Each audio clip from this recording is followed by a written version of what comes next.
नमस्कार, मैं हूं सत्यपाल और आप देख रहे हैं CWB Hindi news.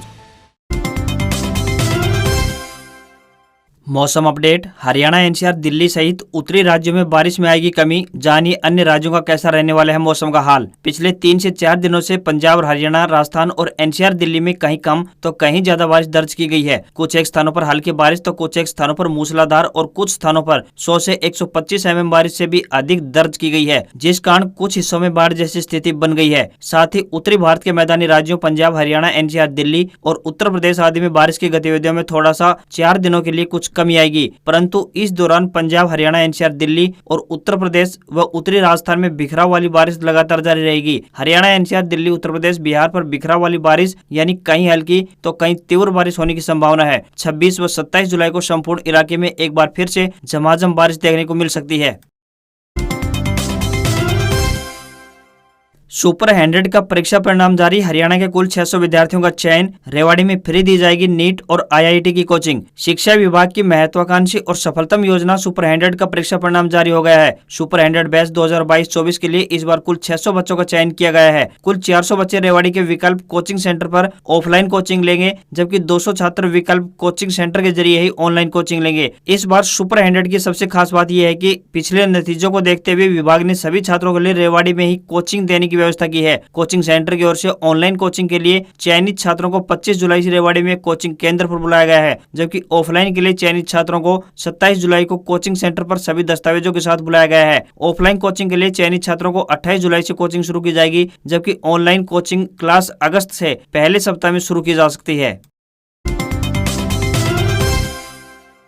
Haryana panchayat election update. Haryana में सितंबर में होंगे पंचायत चुनाव। राज्यपाल ने दी अनुमति, नोटिफिकेशन किया गया जारी। हरियाणा में पंचायत चुनाव कराने का रास्ता पूरी तरह से साफ हो गया है। इस संबंध में राज्यपाल हरियाणा से अनुमति मिलने के साथ ही नोटिफिकेशन जारी कर दिया गया है। पंचायतों का चुनाव 30 सितंबर से पहले कराना होगा। दूसरी तरफ चुनाव आयुक्त ने भी पूरी तैयारी करने की बात कही है, लेकिन तारीखों का ऐलान अगले महीने के पहले सप्ताह में किसी भी वक्त किया जा सकता है। 30 सितंबर से पहले हरियाणा राज्य में कराने के लिए कहा गया है। सभी पंचायतों, समितियों, जिला परिषदों के सदस्यों का चुनाव कराया जाएगा। उल्लेखनीय है कि अब से पहले मामला पंजाब एंड हरियाणा हाईकोर्ट में होने के कारण पहले ही 1.5 साल की देरी हो चुकी है। राज्य चुनाव आयुक्त धनपत सिंह का कहना है कि प्रदेश में फिलहाल 6226 ग्राम पंचायतें हैं। अब महज एक क्लिक से बनवा सकेंगे backward class certificate. CM Manohar Lal ने लॉन्च की ऑनलाइन सेवा। हरियाणा के मुख्यमंत्री मनोहर लाल खट्टर ने शुक्रवार को परिवार पहचान पत्र यानी PPP आधारित पिछड़ा प्रमाण पत्र की ऑनलाइन सेवा को लॉन्च कर दिया है। इसके माध्यम से अब पात्र व्यक्ति महज एक क्लिक से अपना पिछड़ा वर्ग प्रमाण पत्र बनवा सकेंगे। मुख्यमंत्री ने कहा कि इसके माध्यम से लोगों को कार्यालय के चक्कर नहीं काटने पड़ेंगे। ऑनलाइन सेवा से ज्यादा लाभ मिलेगा। ऑनलाइन सेवा की लॉन्चिंग के बाद मुख्यमंत्री ने कहा कि हरियाणा में अभी तक 22 लाख पिछड़ा वर्ग के परिवारों ने परिवार पहचान पत्र यानी PPP में रजिस्ट्रेशन किया है। इनमें से 19 लाख परिवारों की इनकम PPP के माध्यम से वेरीफाई हो चुकी है। इनका डाटा अपडेट कर दिया गया है। ये परिवार सरल पोर्टल के माध्यम से अपना पिछड़ा वर्ग प्रमाण पत्र बनवा सकते हैं। मुख्यमंत्री ने बताया कि सरल पोर्टल से उपलब्ध होने वाले पिछड़ा वर्ग प्रमाण पत्र पर ADC के हस्ताक्षर होंगे। नियमों को ताक पर रखकर चलने वाले कोचिंग सेंटरों पर गिरेगी गाज। नेशनल बिल्डिंग कोड की अवहेलना करने वाले बहुमंजिला इमारतों में चल रहे कोचिंग सेंटरों के खिलाफ राष्ट्रीय मानवाधिकार अधिकार आयोग ने कड़ा रुख अपनाया है। आयोग की ओर से रेवाड़ी के DC को पत्र लिखकर ऐसे कोचिंग सेंटरों के खिलाफ 42 दिन में कार्रवाई करने के आदेश जारी कर दिए हैं। रेवाड़ी के ब्रास मार्केट में 10 जून को एक लाइब्रेरी में हुई आगजनी की घटना के बाद यह कार्रवाई की गई है। समाज सेवी प्रकाश खरखड़ा ने राष्ट्रीय मानवाधिकार आयोग को शिकायत देकर ऐसे कोचिंग सेंटरों के खिलाफ कार्रवाई की मांग की थी जो नेशनल बिल्डिंग कोड की पालना नहीं करने वाली बिल्डिंगों में चल रहे हैं। उन्होंने पत्र में साल 2019 में गुजरात के सूरत में हुए उस हादसे का हवाला दिया था जिसमें कोचिंग सेंटर में लगी आग से 19 छात्रों की मौत हो गई थी। प्रकाश खरखड़ा ने अपने पत्र में इस बात का जिक्र भी किया है कि कोचिंग सेंटरों में आने वाले बच्चे अपने वाहनों को पार्किंग के अभाव में बिजली ट्रांसफार्मरों के आसपास खड़ा करते हैं। इससे आगजनी की आशंका और ज्यादा बढ़ जाती है। ब्रास मार्केट में एक ही बिल्डिंग में 3 से 5 तक कोचिंग सेंटर चल रहे हैं। इन सेंटरों में आगजनी पर काबू पाने के पुख्ता प्रबंध भी नहीं है। किसी भी सेंटर संचालक ने फायर ब्रिगेड से NOC तक नहीं ली हुई है। अब आयोग की तरफ से DC को पत्र लिखकर ऐसे सेंटर के खिलाफ कार्रवाई के आदेश दिए गए हैं।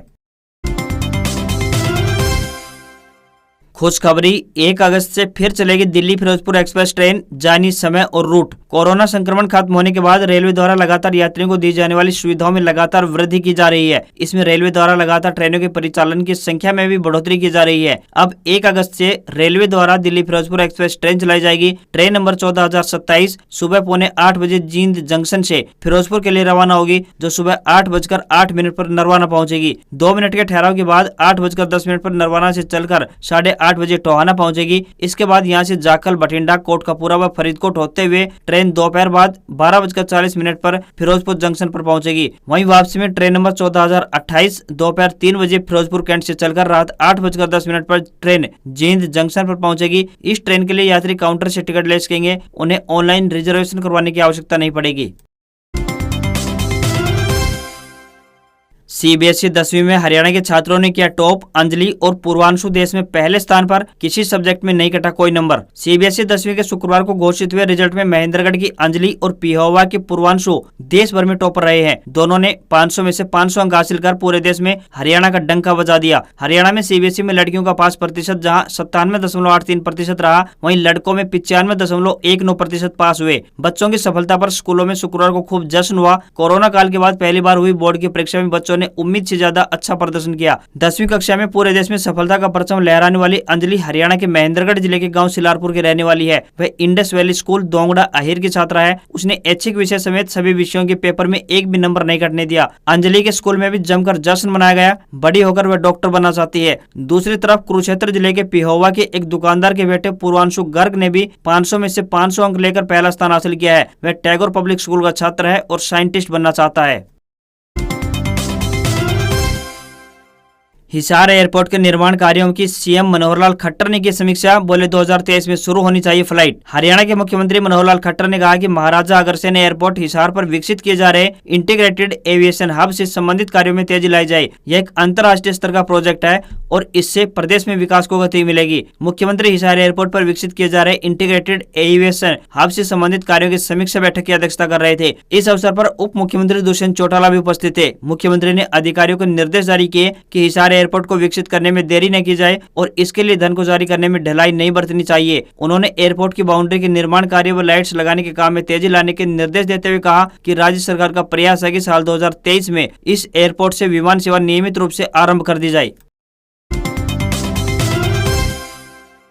क्रिकेट प्रेमियों के लिए जरूरी सूचना, अब श्रीलंका नहीं बल्कि इस देश में खेला जाएगा एशिया कप 2022। एशिया कप 2022 का इंतजार कर रहे क्रिकेट प्रेमियों के लिए एक महत्वपूर्ण सूचना है। बता दें कि इस साल एशिया कप का आयोजन श्रीलंका में होना था, लेकिन श्रीलंका क्रिकेट बोर्ड ने मेजबानी से अपने हाथ वापस खींच लिए हैं। श्रीलंका क्रिकेट बोर्ड ने एशिया क्रिकेट परिषद को इसकी जानकारी देते हुए कहा कि आर्थिक और राजनीतिक कारणों की वजह से वह एशिया कप का आयोजन करवाने की स्थिति में नहीं है। श्रीलंका क्रिकेट बोर्ड ने बताया कि उसके यहाँ के हालात बहुत खराब है। वह 6 टीमों के इतने बड़े टूर्नामेंट की मेजबानी करने की स्थिति में नहीं है। बता दें कि एशिया कप 27 अगस्त से 11 सितंबर के बीच श्रीलंका की धरती पर खेला जाना था। साल 1984 में आरंभ हुआ यह टूर्नामेंट 2014 तक 50 ओवर के फॉर्मेट में खेला गया। फिर 2016 में T20 विश्व कप की वजह से इसे T20 फॉर्मेट में खेला गया। तब महेंद्र सिंह धोनी की कप्तानी में भारत की टीम ने ही इस खिताब को अपने नाम किया था। अब इस साल T20 विश्व कप की वजह से एक बार फिर से यह टूर्नामेंट T20 फॉर्मेट में ही खेला जाएगा। भारतीय क्रिकेट कंट्रोल बोर्ड के अध्यक्ष सौरव गांगुली ने जानकारी देते हुए बताया कि एशिया कप 2022 की मेजबानी यूएई करेगा, यानी यूनाइटेड अरब अमीरात। एशिया कप को श्रीलंका से यूएई शिफ्ट कर दिया गया है। उन्होंने कहा कि यूएई एकमात्र ऐसा देश है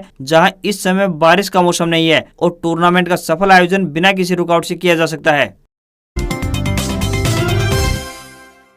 आर्मी कैंटीन अंबाला में आई विभिन्न पदों पर भर्ती, अभी करें आवेदन। आर्मी कैंटीन 2 खड़गा अंबाला द्वारा विभिन्न पदों पर भर्ती के लिए आवेदन मांगे गए हैं। जो भी उम्मीदवार इन पदों के लिए इच्छुक हैं, वह अपने आवेदन ऑफलाइन माध्यम से भेज सकते हैं। आपको बता दें कि यह भर्तियां कॉन्ट्रैक्ट आधार पर की जाएंगी। जो भी उम्मीदवार इन पदों के लिए इच्छुक है, वह आधिकारिक वेबसाइट पर जाकर अपने आवेदन भेज सकते हैं। आवेदन करने की अंतिम तिथि की बात करें तो 5 अगस्त 2022 तय की गई है। इन पदों पर आवेदन भेजने वाले उम्मीदवार 10वीं या 12वीं पास होने चाहिए। किसी भी वर्ग के उम्मीदवार को कोई भी आवेदन शुल्क नहीं देना होगा। न्यूनतम आयु 18 वर्ष और अधिकतम आयु 42 वर्ष से अधिक नहीं होनी चाहिए।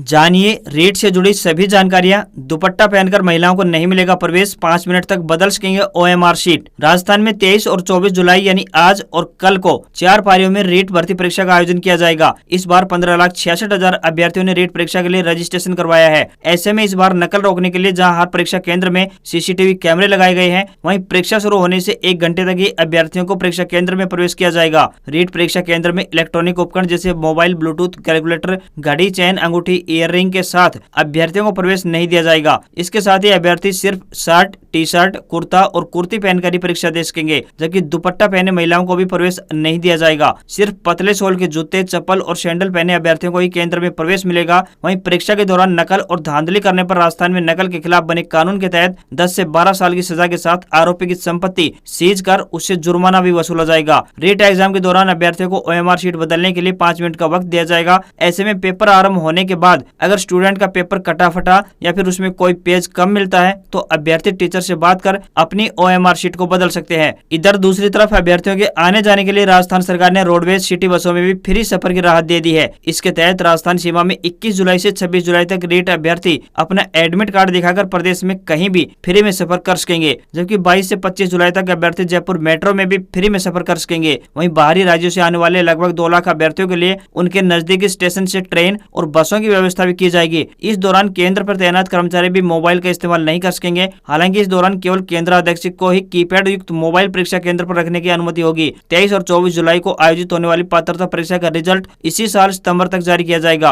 राजस्थान में रीट प्रमाण पत्र की वैलिडिटी की बात करें तो पहले सिर्फ 3 साल की रहती थी, लेकिन सरकार ने वैलिडिटी को बढ़ाकर लाइफ टाइम कर दिया है।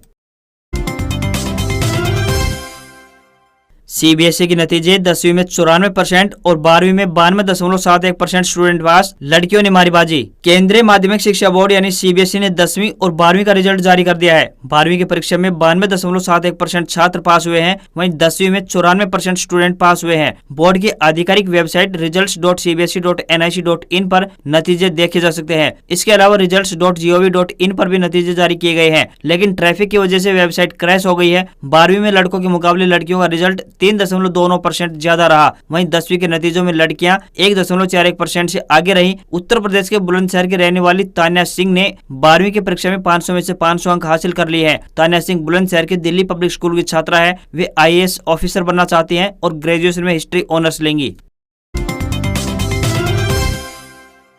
राजस्थान के अलवर से हरियाणा के चरखी दादरी के बीच बनेगी नई रेलवे लाइन, 19 स्टेशन बनेंगे, लिस्ट हुई जारी। 10 साल पुरानी मांग पर रेलवे ने वर्क करना शुरू कर दिया है। इसके लिए चल रहे सर्वे का काम भी कंप्लीट हो चुका है, लेकिन कुछ एक ऐसे शहर हैं जिनका नाम सर्वे लिस्ट में नहीं आया है। सर्वे का खुलासा एक RTI रिपोर्ट से हुआ है। इस रिपोर्ट में अलवर से चरखी दादरी के बीच 17 स्टेशन दिखाए गए हैं। अगर अलवर और चरखी दादरी को जोड़ दिया जाए तो कुल 19 रेलवे स्टेशन होंगे। साथ ही कनीना और काठवास को जंक्शन प्रस्तावित किया गया है। सबसे बड़ी बात यह है कि रेलवे लाइन की सबसे अधिक मांग महेंद्रगढ़ एवं नारनौल की जनता ने की थी, लेकिन इन दोनों स्टेशनों को सर्वे में दरकिनार कर दिया गया है। उल्लेखनीय है कि साल 2011-12 में तत्कालीन रेल मंत्री ममता बनर्जी अलवर से Charkhi Dadri via Narnaul Mahendragarh railway line survey की घोषणा की थी। सर्वे रिपोर्ट में कुल 19 स्टेशन दिखाए गए हैं, जिनमें कनीना एवं काठवास को जंक्शन दिखाया गया है। इसके अलावा चरखी दादरी भी जंक्शन बनेगा, जबकि अलवर पहले से ही जंक्शन है। सर्वे में रेलवे लाइन अलवर से आरंभ होकर जिंदौली, ततारपुर, रनौत, उल्हेटी, जाट बैरोड, निमराना, साजनपुर, नया गांव, मानडंड, काठवास, नांगल, जमालपुर, गोमला, रामबास, कनीना खास, बागो, चिड़िया, मोड़ी, रामनगर तथा चरखी दादरी तक दिखाई गई है।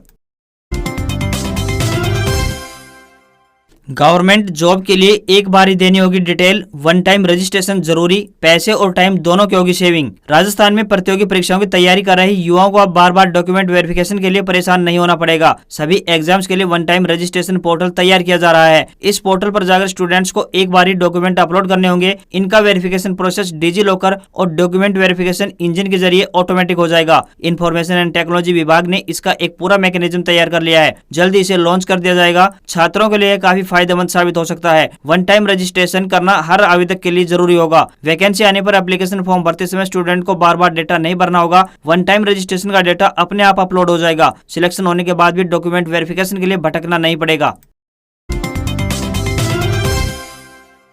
देश में बाढ़ से हालात खराब। यूपी में बारिश ने 6 साल का रिकॉर्ड तोड़ा। एमपी के सतना में धारकुंडी आश्रम में आए सैलाब। देश के कुछ राज्यों में लगातार हो रही बारिश और बाढ़ से हालात खराब हो चुके हैं। यूपी में गुरुवार को बारिश ने 6 साल का रिकॉर्ड तोड़ दिया। बीते 24 घंटे के दौरान प्रदेश में 22 mm बारिश रिकॉर्ड दर्ज की गई। इससे पहले साल 2016 में 21 जुलाई को 21 mm बारिश रिकॉर्ड दर्ज की गई थी। एमपी के सतना जिले में मूसलाधार बारिश से धारकुंडी आश्रम में जन सैलाब आ गया। इस आश्रम में कई साधु संत रहते हैं। गनीमत रही कि किसी भी तरह की कोई जन हानि नहीं हुई। एमपी के ग्वालियर चंबल में तेज बारिश से नदी नाले उफान पर है। शिवपुरी, दतिया, भिंड और श्योपुर में बुधवार और गुरुवार की रात से बारिश का दौर जारी है। श्योपुर से कोटना हाईवे बंद हो गया है। मौसम विभाग ने ग्वालियर, चंबल, बुंदेलखंड और बघेलखंड के साथ साथ इंदौर, भोपाल में भी तेज बारिश होने की चेतावनी जारी की है। उधर महाराष्ट्र के कई हिस्सों में अगले 5 दिनों के दौरान बारिश की संभावना है। इस दौरान हिंगोली, नांदेड़, लातूर, अकोला, अमरावती, भंडारा, बुल्ढाना, चंद्रपुर, गढ़चिरौली, नागपुर, गोंदिया, वर्धा, वाशिम, यवतमाल जिलों के लिए येलो अलर्ट जारी कर दिया गया है। इधर दूसरी तरफ मौसम केंद्र जयपुर के मुताबिक आने वाले 4 दिन तक राज्य के अलग अलग हिस्सों में भारी बारिश होगी। भारी बारिश की संभावना को देखते हुए मौसम विभाग ने श्री गंगानगर, झुंझुनू, अलवर, भरतपुर, धौलपुर और डूंगरपुर में ऑरेंज अलर्ट जारी कर दिया है। आज खबरों में बस इतना ही। देखते रहिए CWB हिंदी न्यूज। नमस्कार।